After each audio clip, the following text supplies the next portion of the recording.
Dear students, good morning. Today we start again our topic macroeconomics in unit 3rd, chapter number 9. Access, access demand and deficit demand. Access demand and deficit demand in your subject in aggregate demand and aggregate supply of part. Aggregate demand and aggregate supply of a part. We read in last class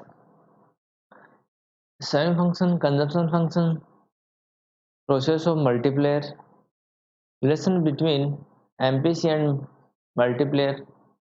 After this, today we are going to discuss on our topic aggregate demand and aggregate supply part of excess demand and deficit demand. Excess demand is depend in the economy of demand and supply is depend on in the economy part of supply. Aggregate demand and aggregate supply. Aggregate demand is in the economy a situation of period of excess demand.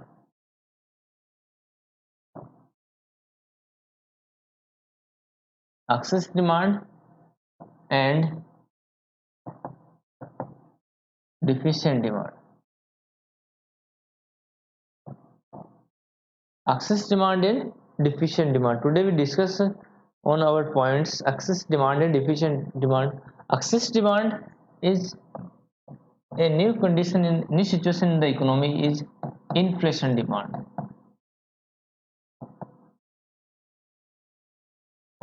Yeah, inflation gap, and deficient demand is next in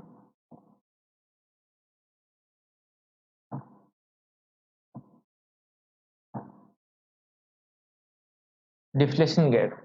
Okay, you read in when in the economy in macroeconomics excess demand deficient demand, then excess demand is various name is inflation gap and the deficient demand is various name is deflation gap. That means in your examination question आपके exam में चाहे excess demand का है या inflation gap का है, दोनों का आंसर क्या होगा आपकी बुक से आपको सेम आंसर मिलेगा. And second deflation gap and deflationary gap, और दोनों का आपको जो आपका आंसर होगा दोनों क्या होगा सेम होगा.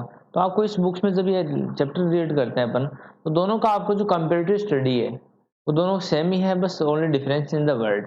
Inflation gap, excess demand, deflation gap, deficient demand. Deficient यानी क्या होता है? डिफिशिएंट मीन्स कम, डिक्रीज. डिफ्लेशन यानी क्या होता है? डाउनवर्ड, नीचे. दोनों मीन्स क्या होता है? D and D. D for deflation, D for deficient demand, and E for excess demand and I for inflation gap. Both are indicating the economy is increasing point. Okay, that is basic matter of the basic material in this chapter. Today we start again next excess demand. Excess demand refers to the situation when aggregate demand is more than the aggregate supply corresponding to full employment level of output in the economy. Output in the economy. In the economy equilibrium point, when aggregate supply equals to aggregate demand. You also know in last chapter. We read in the last chapter. Aggregate demand and aggregate supply are equal in the economy. On this point, we call balance full employment level of in the economy. Okay, in the excess anticipated employment, excess demand give the region and the inflation gap. Excess demand rise to the inflation gap. That means in the economy excess demand position जब create होती है तो उसके साथ साथ एक gap create होता है. जो एक्सेस डिमांड का जो फुल एम्प्लॉयमेंट का जो गैप होता है उसके क्या उसको अपन क्या किससे इंडिकेट करते हैं? इन्फ्लेशन गैप के नाम से इंडिकेट करते हैं. दैट मीन्स एक्सेस यानी on the equilibrium point, high point, upward point, और जो जहाँ पे जो अपवर्ड पॉइंट और इक्विलिब्रियम पॉइंट के बीच जो डिफरेंसेस होगा अपनी, वो कौन सा होगा? इन्फ्लेशन गैप होगा. Okay, next inflation gap is refers to the gap by which actual aggregate demand exceed the aggregate demand required to stabilize full employment equilibrium. The concept of excess demand and inflation gap are then illustrated with the help of diagram. Okay, next, help of the diagram. This diagram is show of equilibrium point in the economy या full employment level of the economy. Okay, we read here excess demand and inflation gap. ऐसी situation economy में कब create होती है? Equilibrium point means aggregate demand and aggregate supply are equal in the on this point. Okay, first equilibrium point in the economy when AD equals to AS. First equilibrium point in the economy. Okay, second equilibrium point in the economy when we solve the aggregate demand equation and aggregate supply equation, then we find value of calculate S equals to I. S for saving function and I for investment in the economy. When this point equilibrium, when on this point equal, then we call equilibrium point in the economy. Okay, AD equals to AS, equilibrium point in the economy. E point. E point is show of aggregate demand and aggregate supply are equal in the economy. Okay, then we're going to discuss on our point excess demand and inflation gap. Excess demand and inflation gap. Okay, excess means upward, excess means high, increasing, increase. When aggregate demand curve is increase to equilibrium point या upward shift to equilibrium point, AD1, AD1. Okay, AD1 is show of excess demand curve. Okay, E point is shift to E2, E1 point, E2, E1 point. Okay, increase of Y line, E2 point, E2 point is differences is inflation gap and excess demand is E2 E point, E2 point is excess demand and inflation gap is E2 point. Okay, अब ये जो inflation gap जो create हुआ है economy में, access demand की position create कब हुई है? एक्सेस डिमांड मीन्स लोगों का जो कंजप्शन का जो लेवल है वो इंक्रीज होगा, लोगों की जो इनकम है वो इंक्रीज होगी. जब लोगों की इनकम इंक्रीज होती है तो उसका डायरेक्ट इम्पैक्ट किस पे पड़ता है? उसके कंजप्शन लेवल पे पड़ता है. या that means impact on MPC, marginal propensity to consumption, MPC.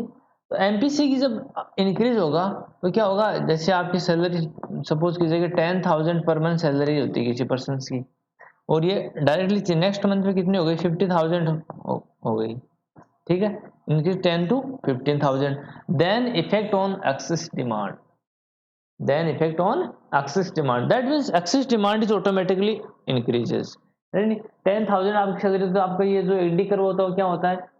E point पे होगा, ई पॉइंट पे. अब 10 to 15,000 your salary, then increase AD curve is E2 point, E से E2 पॉइंट पे चला जाएगा. ये जो ई से E2 पॉइंट पे जाने की जो सिचुएशन होती है इकोनॉमी में, क्या बोलते हैं इसको अपन? Inflation gap. Okay, and excess demand. Okay, next causes of excess demand. जो एक्सेस डिमांड है इसके कौन कौन से कॉजेज हैं? किस रीजंस के कारण ये एक्सेस डिमांड है वो क्या होता है? अपवर्ड होता है. इसको जो कर्व होता है अपवर्ड चला जाता है. इसका जो इन्फ्लेशन है जो गैप क्रिएट हुआ है, एक्सेस डिमांड की पोजीशन क्रिएट हुई इकोनॉमी में. ओके, यदि ये लॉन्ग टाइम चलती रहेगी तो इकोनॉमी में क्या होगा? अनबैलेंस पोजीशन क्रिएट हो जाएगी. इस पोजीशन को कम करने के लिए, नहीं वापस से E2 पॉइंट से E पॉइंट पे वापस इकोनॉमी को कम बैक करने के लिए इसके रीजंस कौन कौन से हैं? सबसे पहले फर्स्ट यू नाउ E से E2 पॉइंट पे जाने के रीजंस कौन कौन से होते हैं? ओके, आपके एग्जाम्स में क्वेश्चन आता है कि E से E2 पॉइंट पे जो कर्व शिफ्ट हो रहा है इसके कौन कौन से कॉजेज हैं, और वापस इससे E2 पॉइंट से इकोनॉमी को E1 पे लाने के लिए इसके रीजंस कौन कौन से हैं. ओके, यानी अपन को इसको प्रॉब्लम को इसे सॉर्ट आउट कैसे करें? इकोनॉमी में तेजी आ गई है ना, इन्फ्लेशन पोजीशन क्रिएट हो गई, तो उसको वापस अपन को इक्विलिब्रियम पॉइंट पे लेके आना है। तो इसके लिए इसके रीजन सॉल्यूशन कौन कौन से हैं, तो you also now in first chapter unit 3 components of AD equals to c plus I plus g plus x minus n, you also know. Okay dear students, understand this equation. AD equals to c plus I plus g plus x minus n. C for consumption, I for investment, and G for government, and X for export, I M for import, X minus M. Okay, clear? Suppose कीजिए causes of aggregate demand, यानी कौन कौन सी regions है इसके कि aggregate demand का जो curve है AS curve and AD curve है, AD2 AD1 and AD2 curve में जो डिफरेंसेस क्रिएट हुआ है इसके कौन कौन से रीजन्स हैं। Okay, in the economy when all consumption are increased to increasing rate, that means consumption by the public sector and private sector, public and private sector के द्वारा जो consumption किया जाता है वो क्या होगा, यदि increase होगा, क्या होगा, increase of increasing rate, then effect on aggregate demand curve, aggregate demand curve will be automatically increase. Okay, first point. Second point, investment invest by the private sector में सपोज करें कि फर्स्ट टाइम पे initial जो investment है वो कम है और कुछ समय बाद में जो इन्वेस्टमेंट है वो हाई हो जाता है, double, then effect on aggregate demand, investment depend on aggregate demand and aggregate demand curve will be forwarded, aggregate demand curve will be forwarded because investment already in increase of in the economy, so I is increase. Okay, G for government, expenditure by the government. अब suppose कीजिए government है वो अपने development कार्य पे expenditure करती है, non development work functions को कंप्लीट करने के लिए एक्सपेंडिचर करती है, तो इन दिस सिचुएशंस जो गवर्नमेंट के जो एक्सपेंसेस है वो ऑटोमेटिकली क्या होते हैं, इंक्रीज होते हैं। तो जब गवर्नमेंट की एक्सपेंसेस इंक्रीज होंगे तो पब्लिक की जो इनकम है ऑटोमेटिकली क्या होगी, इंक्रीज होगी। जैसे मनरेगा प्रोग्राम है, ओके, मनरेगा में क्या होता है, गवर्नमेंट एक्सपेंडिचर करती है नॉन डेवलप के लिए, ओके, जैसे ब्रिज बनवाना, स्कूल्स बनवाना, वाटर टैंक बनवाना, ओके। तो ये कुछ एग्जांपल्स हैं। इससे क्या होता है कि जब इस फंक्शंस को कंप्लीट करने के लिए गवर्नमेंट बजट बनाती है, एक्सपेंडिचर करती है, और जो एक्सपेंडिचर होगा इसका उससे पब्लिक को क्या मिलेगा, एम्प्लॉयमेंट मिलेगा, और पब्लिक को जब एम्प्लॉयमेंट मिलेगा तो पब्लिक के एम्प्लॉयमेंट के साथ क्या होगी, उनकी इनकम इंक्रीज होगी। जब इनकम इंक्रीज होगी तो ऑटोमेटिकली इसका कंजप्शन लेवल इंक्रीज होगा, और कंजप्शन लेवल इंक्रीज होगा तो aggregate demand curve will be automatically forwarded. Okay, then G is increase, okay, C increase, I increase and G increase, X minus M, X for export, M for import. Export पे क्या impact होंगे, जब country में excess demand ज्यादा हो रही है तो ऑटोमेटिकली एक्सपोर्ट क्या होंगे, कम, एक्सपोर्ट कम एंड इंपोर्ट क्या होंगे, ज्यादा होंगे। ओके, जब सपोज कीजिए अपनी इकोनॉमी की एक्सेस डिमांड ज्यादा हो रही है तो अपने पास जो प्रोडक्शन हो रहा है उससे ज्यादा अपन को चाहिए। ओके, अपने पास किसी भी आउटपुट की 100 यूनिट है और अपन को 150 यूनिट चाहिए, तो अपन एक्सपोर्ट नहीं कर सकते, अपन को नीड्स है, तो अपनी जो एक्सपोर्ट होगा क्या होगा, कम होगा, और इंपोर्ट क्या होगा, ज्यादा होगा। यानी जो अपने पास जो शॉर्टेज है वो क्या करेंगे, दूसरे देशों से अपन इंपोर्ट करेंगे। तो इसके यहाँ causes of aggregate demand, AD equals to C plus I plus G plus X minus M। Okay, just opposite this situation, so problem sort out of aggregate demand की जो प्रॉब्लम सॉर्ट आउट है excess demand की जो problem को sort out करते हैं, या inflationary gap ये जो प्रॉब्लम सॉर्ट आउट करते हैं उसकी कौन कौन से रीजन है, C plus I plus G plus X minus M। Okay, that's clear. C on blackboard, AD equals to C in which position, causes of aggregate demand in C is increase। अब जब इसको problem sort out करेंगे, access demand की problem create कब हुई? जब economy का जो कंजप्शन लेवल है वो क्या हो गया? इंक्रीज हो गया। ठीक है, अब अपन उसको वापस क्या करेंगे, उस ये जो कर्व था एग्रीगेट डिमांड का, जो कर्व था AS AD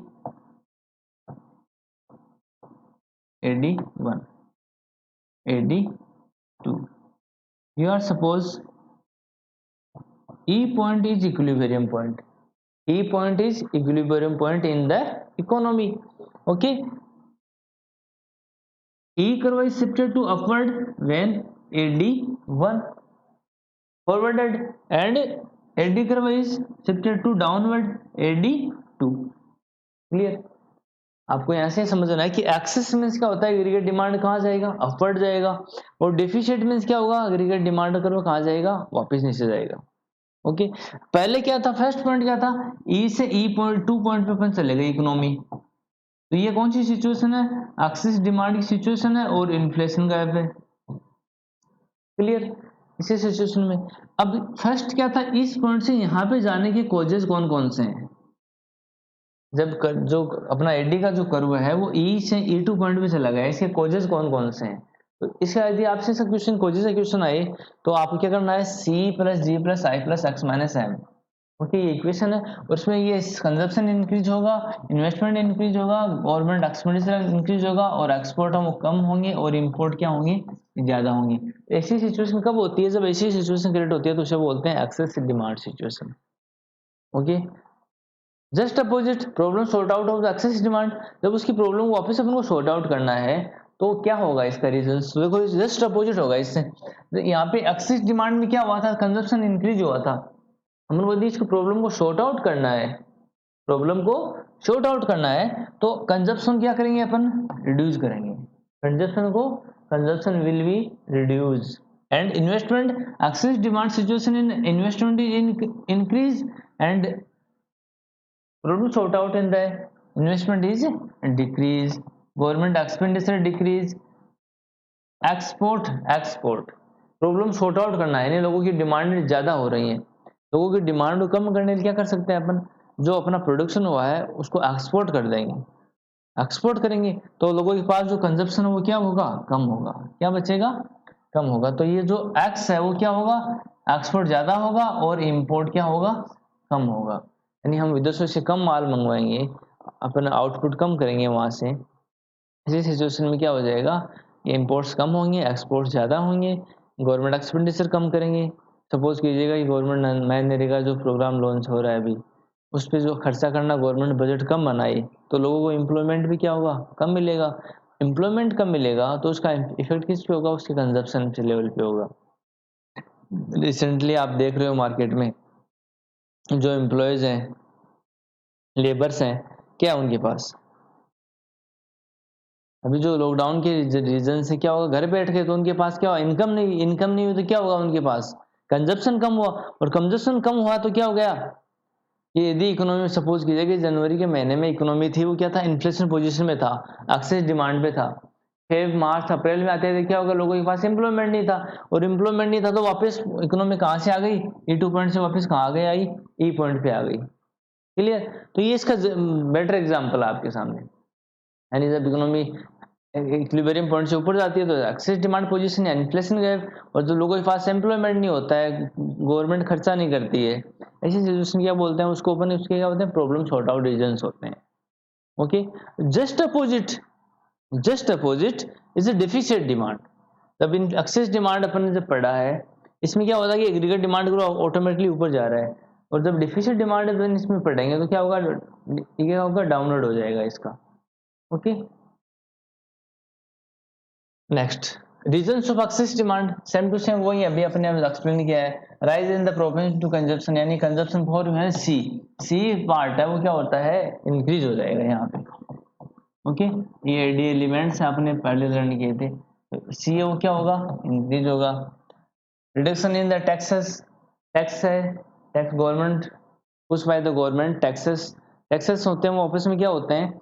कम हो जाएंगे। टैक्सेस कम होगा तो लोगों की इनकम ज्यादा हो जाएगी, ज्यादा होगा तो लोग खर्चे ज्यादा करेंगे। Increase the government expenditure G, okay, increase in investment I, falls in import M, rise in the export X, deficit finance. तो ये वो सारे वो एलिमेंट्स हैं अपने भी लर्न किए थे, A D equal to C plus I plus G plus X minus M. Okay, that's clear. आपकी बुक्स में एक्सप्लेनेशन दे रखा है, आप इस वीडियो को देखना और उसको आप रीड करना। Next, impact of excess demand. Excess demand is not a desired situation because it does not lead to any increase in the level of aggregate supply. यानी जो एक्सेस डिमांड है वो एग्रीगेट सप्लाई को increase नहीं करता है economy में। Already at a full employment level excess demand has the following effect on the output, employment and general price level. Effect on output, excess demand does not affect the level of output because economy in the already of the full employment level in the there is not idle capacity in the economy। यानी access demand की जो situation है economy में वो क्या ideal situation नहीं है, because aggregate supply aggregate demand कर वाइज इंक्रीज टू इक्विपमेंट। यानी इससे सिचुएशन क्या होता है कि ये जो एडी कर्व होता है एक्सेस डिमांड का कर्व है, एक्सेस डिमांड ज़्यादा होता है, point of equilibrium point। Next, effect on employment. There will be no change in the level of employment as the economy is already operating of the full employment equilibrium and there is not involuntary employment।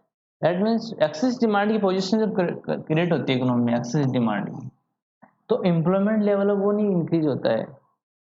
That means employment level is not increase because कि जो लोगों की demanded है वही increase हो रही है। यहाँ पे प्रोडक्शन ज़्यादा नहीं हो रहा है, प्रोडक्शन सेम वही है, लोग डिमांड ज़्यादा करें, लोगों के पास इनकम ज़्यादा होगी और इनकम को कम करने के लिए क्या करते हैं गवर्नमेंट टैक्स रेट इंक्रीज करेगी। टैक्स रेट इंक्रीज करेगी तो लोगों के पास इनकम है वो कहाँ से ले जाएगी, वापस कहाँ से ले जाएगी, गवर्नमेंट के पास से ले जाएगी। We also read in the second money and banking system, है ना, फंक्शंस ऑफ कमर्शियल बैंक, है ना, quality quantity and quality solution by the Reserve Bank of India, repo rate, reverse repo rate, CRR, SLR, okay etcetera.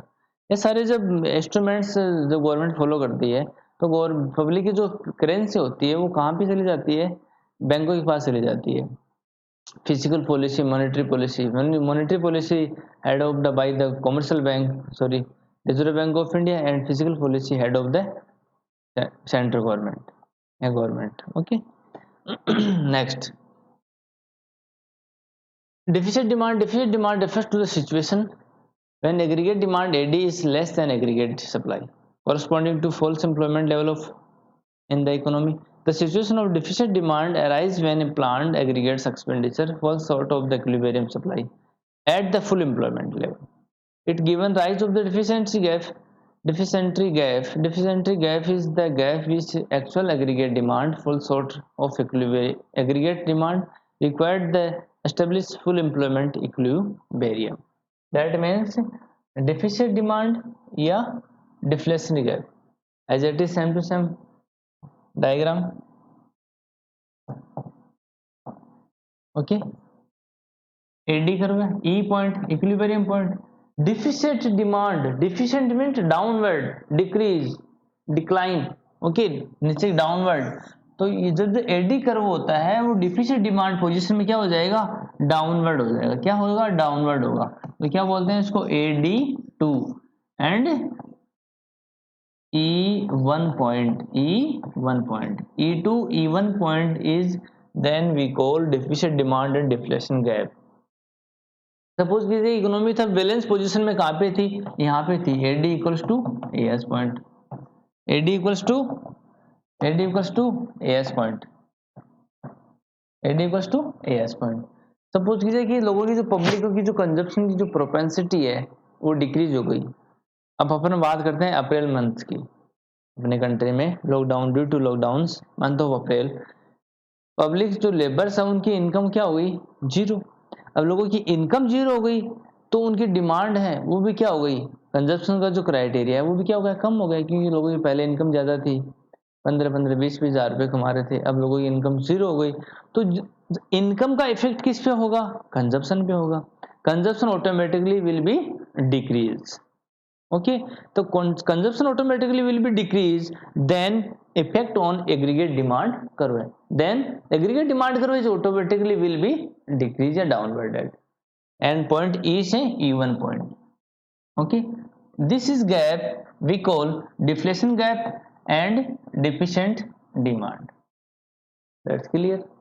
जब consumption level जो कम होगा, लोगों की income decrease होगी, कंजप्शन लेवल कम होगा, प्राइवेट सेक्टर का एक्सपेंडिचर कम होगा. अब देखो रिसेंटली जो प्राइवेट सेक्टर है, फर्म्स है, इंडस्ट्री है, इनमें एक्सपेंडिचर हुआ क्या? नहीं हुआ है, सारी क्लोज थी. ओके, गवर्नमेंट एक्सपेंडिचर, गवर्नमेंट का एक्सपेंडिचर से मैन्युफैक्चर वर्क था, जैसे रोड बनाना है ना, स्कूल्स बनाना, ये भी अपना वर्क नहीं हुआ. तो इस समय गवर्नमेंट एक्सपेंडिचर क्या हुआ? कम हो गया. तो इससे क्या हो गया? एग्रीगेट डिमांड करो क्या हो गया? डाउनवर्ड हो गया. ओके, तो ये सारे इसके रीजंस हैं इसकी. तो इन रीजंस के अकॉर्डिंग आपको क्या करना है? इसको समझना है इसको. Okay, that's clear. As it is same to same components of causes of deficient demand. Deficient demand components of C plus I plus G plus X minus M. Causes of deficient demand. Causes of deficient demand.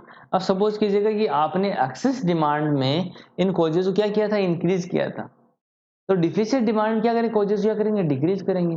Just opposite करेंगे. वहां पे अपने excess demand में consumption को increase किया था, तो deficit demand में क्या होगा? कंजप्शन डिक्रीज, तो consumption is decrease. Clear. Investment, investment क्या था? एक्सेस डिमांड में increase, and here deficit demand in investment is decrease, and that means due to lockdowns जो फर्म्स हैं, इंडस्ट्रीज हैं, वो इन्वेस्टमेंट कर रही है? नहीं कर रही है. तो इन्वेस्टमेंट क्या हो गया? डाउनवर्ड हो गया. गवर्नमेंट एक्सपेंशंस कर रही है क्या? डेवलपमेंट फंक्शंस पे नहीं कर रही है, नॉन डेवलपमेंट पे कर रही है. लोगों के पास खाने के लिए अनाज नहीं है, वीट्स नहीं है ना, राइस नहीं है, तो उन पे खर्चा कर रही है गवर्नमेंट, है ना. तो ऐसा सिचुएशन क्रिएट होती है. तो G is decrease. X and M, export, export कहाँ से होगा? एक्सपोर्ट कहाँ से होगा? डेफिसिट डिमांड की पोजीशन है, तो लोग क्या कर रहे हैं? लोगों के पास पैसा नहीं है, जो प्रोडक्शन था वो हो गया. अब प्रोडक्शन जो बचा हो अपने पास कंट्री में, वो क्या करेंगे? अपन उनको उसको एक्सपोर्ट कर देंगे. यदि अपनी कंट्री में उसकी डिमांड नहीं है तो क्या करेंगे? एक्सपोर्ट करेंगे. और इंपोर्ट क्या हो जाएंगे? कम हो जाएंगे, क्योंकि इंपोर्ट के लिए अपने पास क्या नहीं है? करेंसी अवेलेबल नहीं है. और जो अपने पास आउटपुट है, एक्सेस आउटपुट है, वो क्या करेंगे? उसको एक्सपोर्ट कर देंगे. तो X is increase and M is decrease. That is causes of deficient demand. Okay, problem solution. Solution of deficient demand. DD C plus I plus G plus X minus M. C plus I plus G plus X minus. जब अपन को ये जो problem इसको sort out करना है कि AS and AD, ये AD curve is downwarded on due to equilibrium point.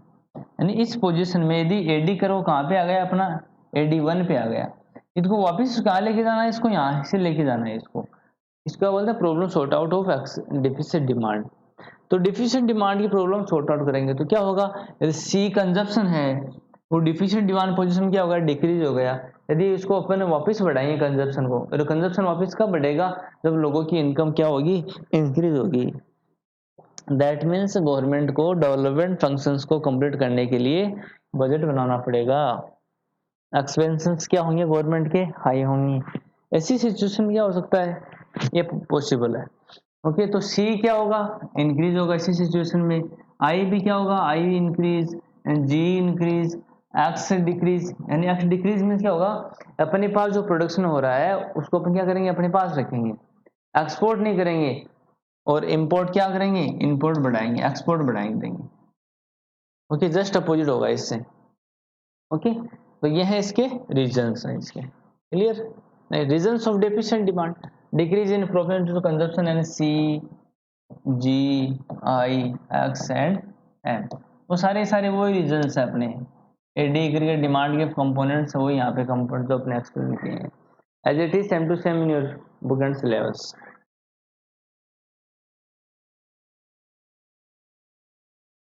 Impact of deficit demand. Deficit demand create many difficulties in the economy generally.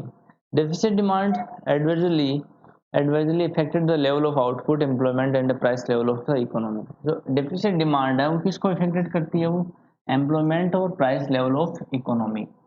Excess demand and deficit demand both are dependent affected of the employment and price level of economy. Employment भी क्या होगा इससे disequilibrium में जाएगा और जो price level है वो भी क्या होगा इससे अफेक्टेड होगा. ओके ये इसके रीजंस हैं आपके नोटबुक्स में दिए हुए हैं, आप इनको पढ़ना है इनको और आपका टॉपिक है ये इसमें क्लियर करना. अब इसमें आपको ये जो डिफिकल्टीज दोनों की जो सिमिलरिटीज है उनको पढ़ना आपको. Excess demand, deficit demand, inflation gap and deflation gap. इसके डायग्राम्स दिए हुए बुक में आपके. टेबल्स इसमें इतना इंपॉर्टेंट रोल नहीं होता है. इसके कोजेज हैं man causes and problems sort out of the excess demand and deficit demand. Okay, thank you.